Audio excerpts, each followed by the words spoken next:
Fala, amigo estudante, eu sou o professor Joab e na nossa aula de física de hoje nós vamos falar sobre calor. Vamos falar um pouquinho sobre o calor.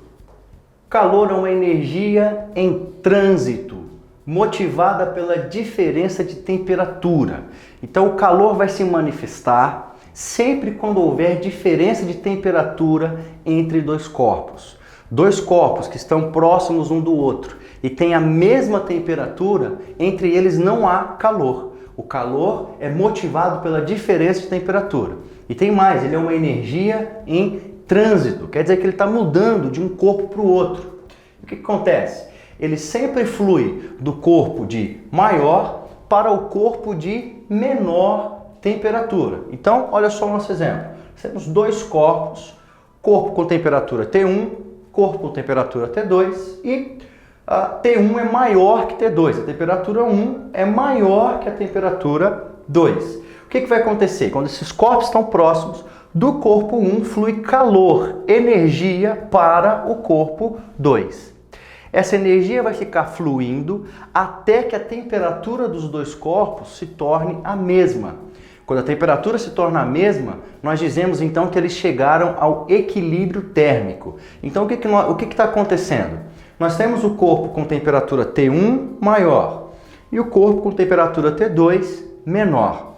Essa diferença de temperatura motiva o surgimento do calor. Ele vai passar do corpo de maior para o corpo de menor temperatura.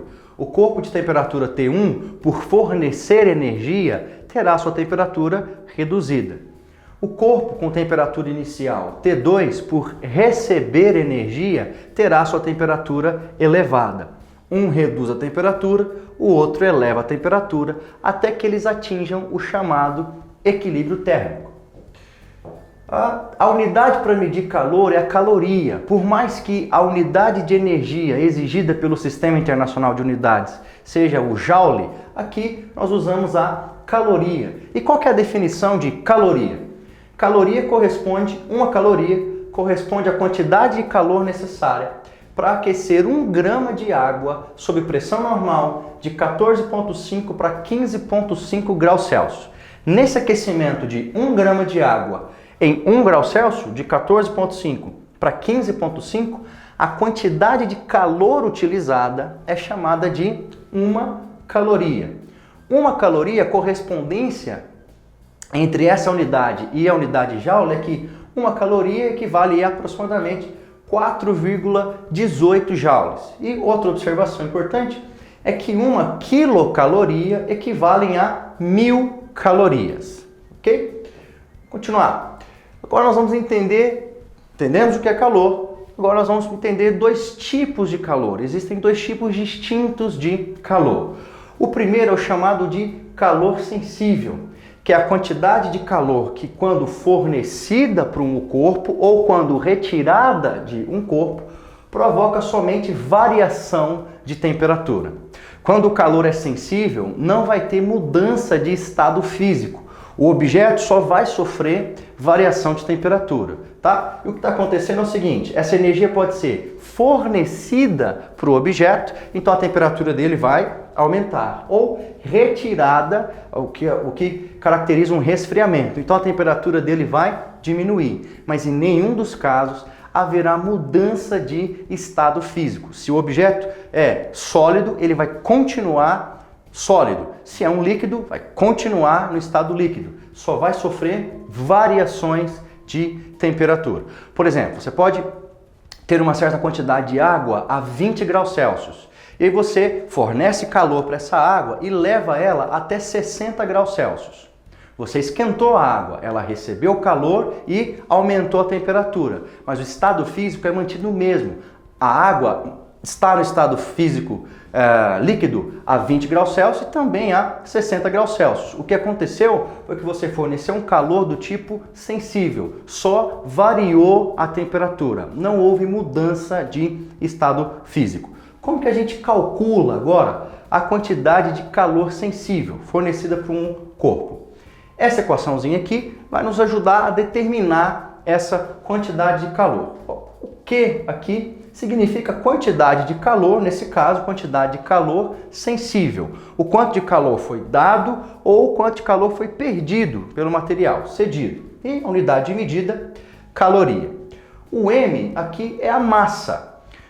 E perceba que é diretamente proporcional a quantidade de calor com a massa. Se eu vou esquentar 1 litro de água e se eu vou esquentar 10 litros de água, faz toda a diferença. Então, quanto mais massa, mais energia eu preciso. A massa utilizada em gramas. O C representa uma grandeza que caracteriza a substância, chamada de calor específico. Nós já vamos falar dessa grandeza. A unidade de medida dela é a caloria por grama grau Celsius.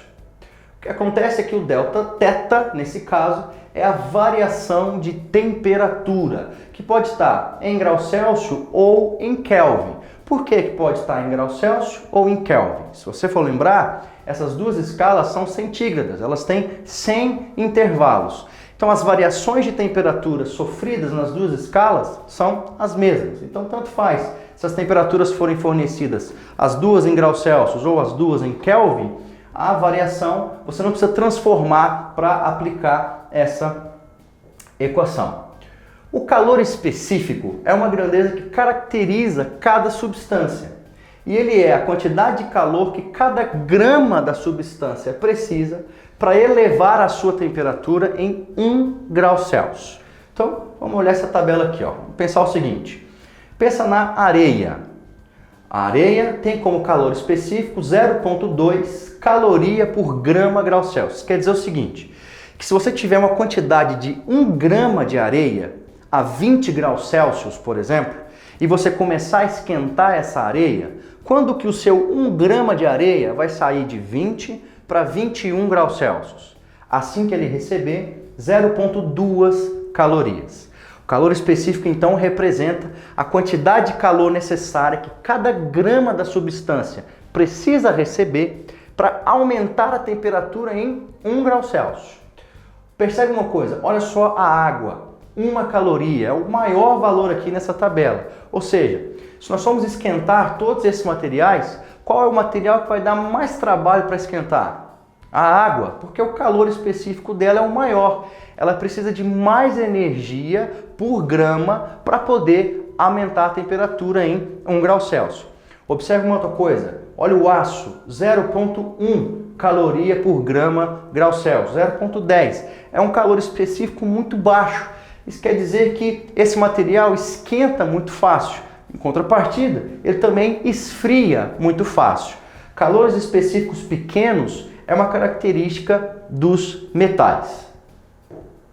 Calor latente, a outra classificação de calor. Essa daqui é o seguinte, a quantidade de calor latente, quando fornecida ou retirada do corpo, ela é capaz de provocar a mudança do estado de agregação das moléculas, a mudança do estado físico. Então esse calor, ele muda o estado físico do corpo. O que acontece? Como que a gente calcula o calor latente? Então o nosso Q aqui é a quantidade de calor, nesse caso, latente. O M é a massa da substância e o L é uma grandeza que nós chamamos de calor latente. A gente também já vai falar desse L. Agora preste atenção numa coisa. Pensa que você tem um bloco de gelo. E esse seu bloco de gelo está a menos 10 graus Celsius. E aí nós vamos derreter esse bloco de gelo completamente. Ele vai virar água. Qual que é o calor que você usa nesse caso? A resposta correta é que você usa os dois tipos de calor. Por quê? Eu preciso levar o gelo de menos 10 até 0 graus Celsius, que é a temperatura onde ele sofre a fusão. Para levar ele de menos 10 graus Celsius até 0, o calor fornecido é o calor sensível, porque entre essas duas temperaturas o estado físico não vai mudar. Agora, quando nós chegamos em 0 graus Celsius e continuamos a fornecer energia para o sistema, ele vai começar a trocar de fase. Então, nessa temperatura, o calor fornecido para o gelo é o calor latente, que vai fazer o material transformar, vai fazer o material mudar o estado físico. Agora, quem é esse L aí? É o que nós chamamos de calor latente. É a quantidade de calor que cada grama da substância precisa receber para sofrer a mudança de estado físico.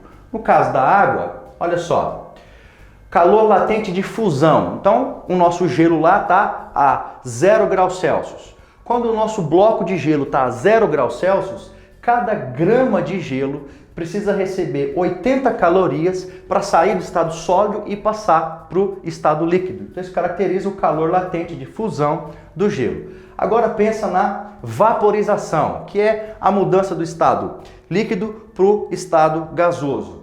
Quando a água está lá a 100 graus Celsius, que é a temperatura onde ocorre essa mudança, cada grama de água tem que receber 540 calorias de energia para poder mudar de estado. Então, esse é o que chamamos de calor latente. Então, você não pode esquecer, calor sensível, quando fornecido ou retirado do corpo, gera apenas variações de temperatura. E o calor latente, quando ele é fornecido para um corpo que está nas temperaturas ou de fusão ou de vaporização, ele fornecido ao corpo, ele consegue transformar o corpo de estado físico, passando, por exemplo, do sólido para o líquido ou do líquido para o gasoso.